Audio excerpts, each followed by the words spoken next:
जी बात है दूल्हे में।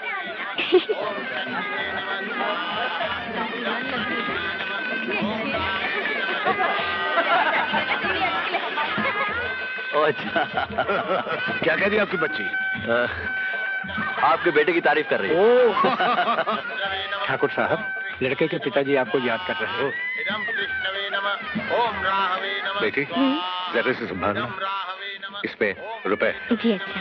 प्रोफेसर साहब, आपने जो दहेज के बारे में स्टेज पे ड्रामा किया, बड़ी तारीफ सुनी है लोगों से। माफ कीजिएगा, आपने मुझे याद किया। उमराव सिंह जी, एक्सक्यूज जी, आइए आपसे दो बातें करते हैं।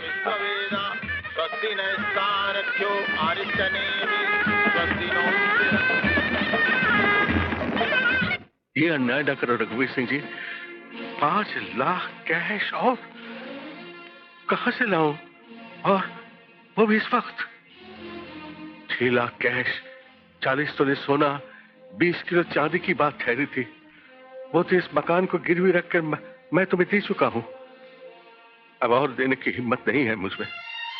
मैं खूब समझता हूं, हम लोग दोस्त हैं, लेकिन मैं भी मजबूर हूं। अपनी बेटी की शादी में मैंने जो कर्जा लिया था वो अभी तक नहीं उतरा है। बेटी की शादी में कर्ज लिया था? ये क्या कह रहे तुम? अच्छा, अब मैं झूठा भी हो गया? ये तो नहीं कहा मैंने। तो फिर सच ही सुन लो। तुम मेरे पुराने दोस्त हो, इसलिए कड़वे सच से तुम्हें बचा रहा हूं। मैं दहेज में 5 लाख रुपया और मांगता हूं। मगर तो क्या अपना बेटा मैं तुम्हें मुफ्त में दे दूं? कल घर पे आना, भाई खाता देख लेना कि मैंने अपने बेटे की पढ़ाई पे कितना खर्च किया है।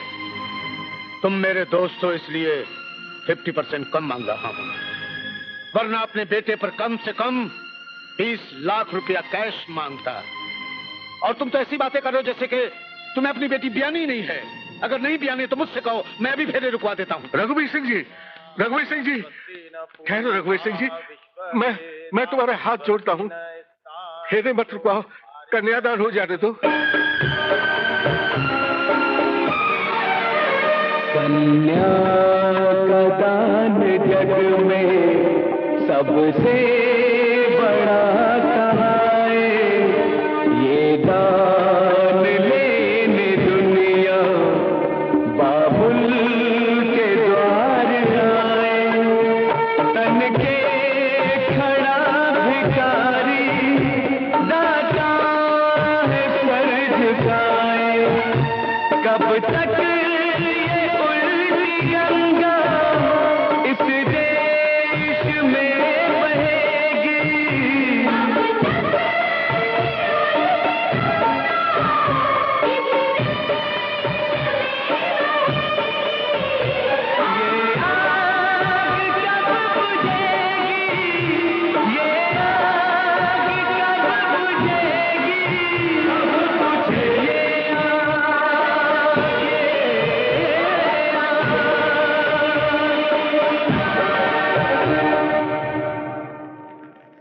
बेटी, आप रुक क्यों गई? फेरे समाप्त नहीं हुए हैं।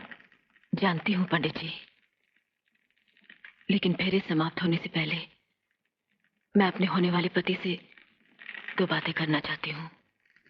फेरों के बीच रुक जाना हिंदुस्तानी रिवाज और कल्चर के खिलाफ है राधा। जो कल्चर किसी मनुष्य के आत्मसम्मान, उसकी सेल्फ रिस्पेक्ट की हिफाजत न कर सकता हो, वो कल्चर किस काम का? आप अपने पिताजी से कहिए कि वो मेरे पिताजी की पगड़ी अपने कदमों से उठाकर उनके सर पर रख दें। सुनो राधा, मेरे और तुम्हारे पिता के बीच जो वहां हो रहा है उसे वहां होने दो। मेरे तुम्हारे बीच जो यहां हो रहा है इसे मत रोको। वहां भी अपमान हो रहा है और यहां भी अपमान ही हो रहा है। बेटियां बाप की पगड़ी में लिपटी होती हैं, पगड़ी उतर जाए तो वो नंगी हो जाती हैं। इसलिए जाकर अपने पिताजी से कहिए कि जो पगड़ी उनके कदमों में है वो आपकी भी इज्जत है और उनकी भी। अपने बड़ों की बात काटना मुझे नहीं सिखाया गया। अगर आप मेरे पिताजी की इज्जत नहीं कर सकते हैं तो आपके घर में मुझे क्या इज्जत मिलेगी? मैं आपसे प्रार्थना करती हूँ आप अपने पिताजी से कहिए कि वो मेरे पिताजी की पगड़ी उठाकर वापस उनके सर पर रख दे। और अगर ना कहूं तो? इस गठबंधन में एक चादर मेरी भी है। मैं इस गठबंधन को हवन कुंड की इस पवित्र अग्नि में जला दूंगी, जिसके फेरे लेकर आप मेरी इज्जत करने और रक्षा करने की झूठी शपथ खा रहे थे। मैंने कहा ना, मैं अपने पिताजी की कोई बात नहीं काट सकता। पंडित जी, शादी के मंत्र पढ़िए। नहीं पंडित जी,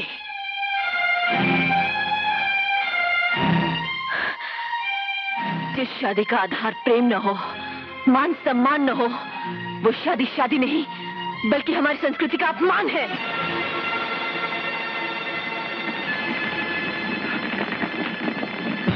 देखा तुमने? अरे हम तो बच गए, वरना ये लड़की मेरा बना बनाया घर जला के खाक कर देती।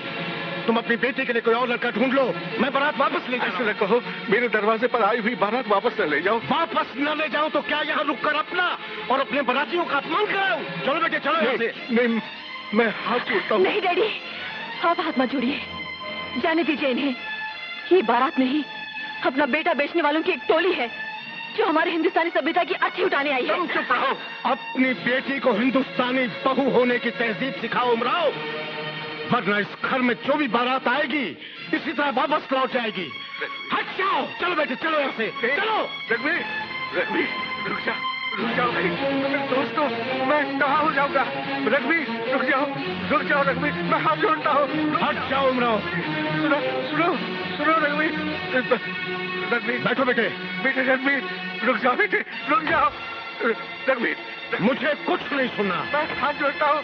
ड्राइवर, गाड़ी चलाओ। रघुवीर, मैं तबाह हो जाऊंगा, मैं तबाह हो जाऊंगा। ठीक। घर से बारात लौट गई। अरे बाप का तो मुंह काला हो गया।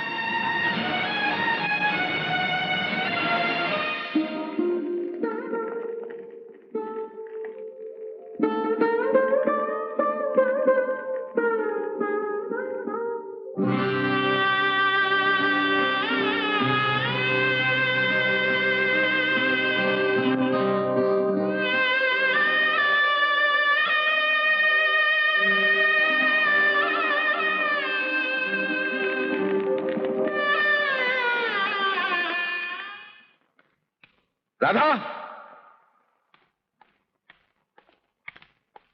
राधा,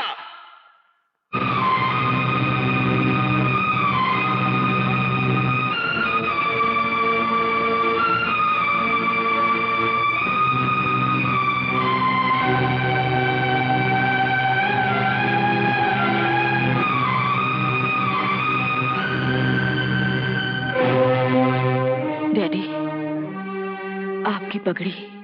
मेरी पगड़ी तो तुम्हारी बदतमीजी ने उछाल दी। अपने बाप की और अपने खानदान की इज्जत को मिट्टी में मिलाकर तमाशा देख लिया तुमने। खानदानों की इज्जत का रंग इतना कच्चा नहीं होना चाहिए डैडी कि उसमें आए दिन बेटियों का खून भरना पड़े। हमारे खानदान के सदियों पुराने इतिहास में ये पहली बारात है जो हमारे दरवाजे से लौट गई। जानती हूँ डैडी, लेकिन इस खानदान के इतिहास के साथ साथ इस खानदान की बेटियों को भी इज्जत से जीने का हक मिलना चाहिए। अगर आपने मुझे पढ़ाया लिखाया ना होता तो आज ये बारात भी न लौटी होती। और बारात लौटने से हमारी क्या जिल्लत हुई है डैडी? जिल्लत तो उनकी हुई जो लौटाए गए। रघुवीर अंकल एक फेरी वाले की तरह हमारे दरवाजे पर अपना बेटा बेचने के लिए आए थे। माल खराब था और वो दाम भी ज्यादा मांग रहे थे, इसलिए आपने उनका बेटा नहीं खरीदा। ये तकरीर तुम अपनी बेटी की शादी के लिए बचा रखो। हमारे दरवाजे से हमारी बेटी की बारात लौटी है। नहीं डैडी, जो बारात लौटी है वो मेरी थी और मैं आपके घर में खूंटे से बंधी हुई कोई गैया नहीं हूँ कि आपने रस्सी खोलकर जिसके हाथ में थमा दिया मैं उसके साथ चल दूं। मैं उस आदमी के साथ शादी कभी नहीं कर सकती थी जो चुपचाप खड़ा मेरे पिताजी की जिल्लत का तमाशा देखता रहा। डैडी, मैं आपकी झुकी हुई गर्दन नहीं देख सकती थी। हमारी गर्दन तो उसी दिन झुक जाती है जब कोई बेटी जन्म लेती है। बेटी तो बाप की झुकी हुई गर्दन का एक और नाम है।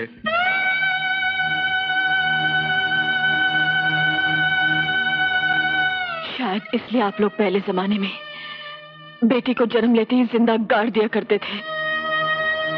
मतलब यह कि आपने मुझे जो प्यार दिया वो प्यार नहीं, दिखावा था। मतलब यह कि मैं आपकी बेटी नहीं, अपमान हूँ जिसे आप दिल पर पत्थर रखकर झेल रहे थे।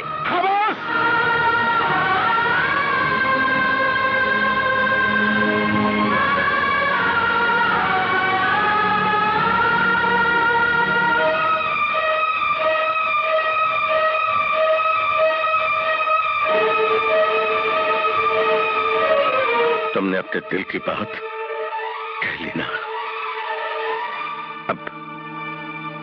अब मैं अपने दिल की बात करूंगा। राधा, राधा, अंकल का मूड मुझे अच्छा नहीं लगा। तुम उनके पास जाओ। क्या कहने जाऊं कि आप हाथ पांव जोड़कर बारात वापस ले आइए। मैं शादी के लिए तैयार हूँ। ये बहस का वक्त नहीं है राधा, तुम उनके पास जाओ, कुछ भी हो सकता है, प्लीज।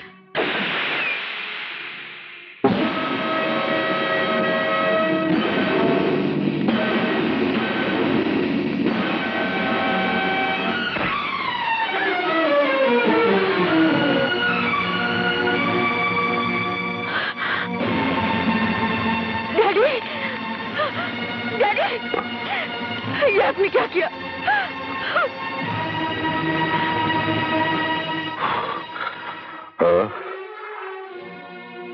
और कोई रास्ता नहीं था।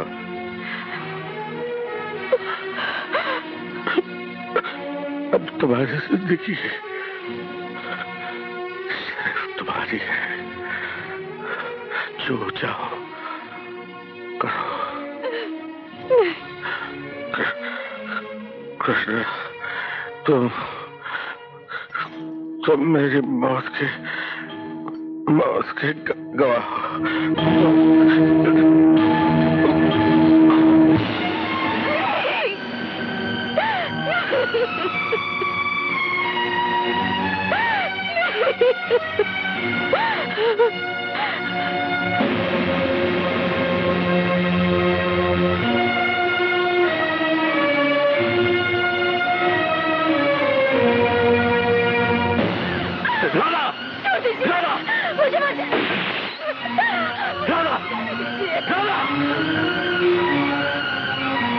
तुम्हारा मर जाना इस समस्या का समाधान नहीं, इस सवाल का हल नहीं। छोड़ दीजिए मुझे, मैंने अपने डैडी का कत्ल किया है।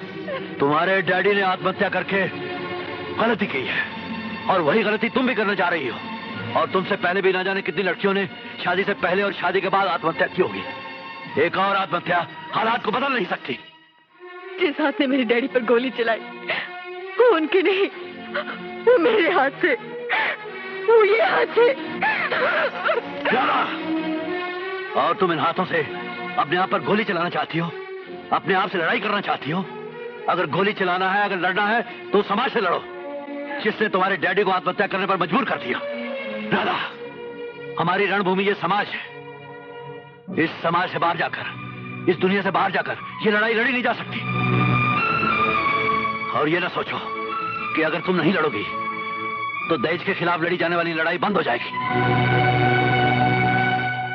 ठीक है, अगर तुम मरना ही चाहती हो तो ये लो रिवॉल्वर और खत्म कर लो अपने आप को।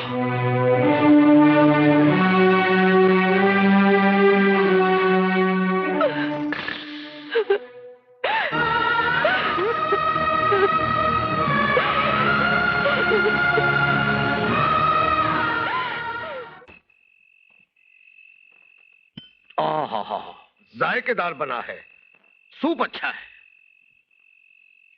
अरे शुरू करो बेटे, ठंडा हो जाएगा। जिस घर में मौत हो गई हो उस घर के लोग मौत के दिन खाना नहीं खाते। हाँ हाँ, वो तो ठीक है, मगर इस घर में किसकी मौत हुई है? आपको किसी ने बताया नहीं कि आपके दोस्त तुमराव सिंह जी का मर्डर हो गया है? फिजूल की बातें मत करो। अगर आप बेटी वाले होते तो आपको ये बातें फजूल नहीं लगती, मगर आप तो बेटे वाले। अरे तो क्या मैंने उससे कहा था वो आत्महत्या कर ले? देखो बेटे, मैं दुनिया वालों से अलग नहीं हूं। सभी ज्यादा से ज्यादा दहेज लेने की कोशिश करते हैं। पर दहेज लेते ही क्यों है? आपको मालूम नहीं कि दहेज लेना और देना कानून के खिलाफ है? तुम अपने इस कानून को अदालत तक ही रखो। मैं पूछता हूं, दहेज क्यों न लें? अपने बेटे को वो पालते पोसते हैं, पढ़ाते लिखाते हैं, क्या उस पर रुपया खर्च नहीं होता? 16 बरस लंदन में क्या तुम मुफ्त रहे? आई सी। यानी आप मुझे पाल पोस नहीं रहे थे, आप मुझे पढ़ा भी नहीं रहे थे। आप मुझ पर पैसा इसलिए लगा रहे थे ताकि शादी के वक्त आप सूद के साथ सब कुछ वसूल कर सकें। क्या यही है रिश्ता मेरा और आपका? उस दिन तहसीब ने मेरी जुबान पकड़ रखी थी। इस सारी दुनिया के सामने अपने डैडी की बात कैसे काटूं? लेकिन डैडी, आइंदा मैं चुप नहीं रहूंगा।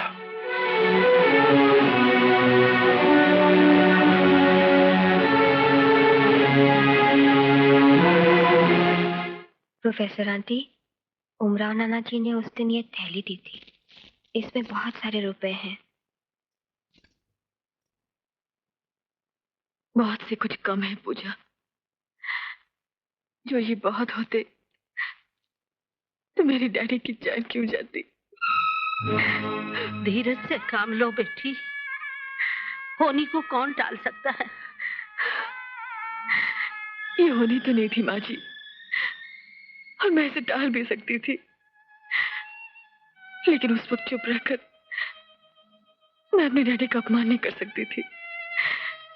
ये तो शादी नहीं, दुकानदारी हो गई ना माँ जी।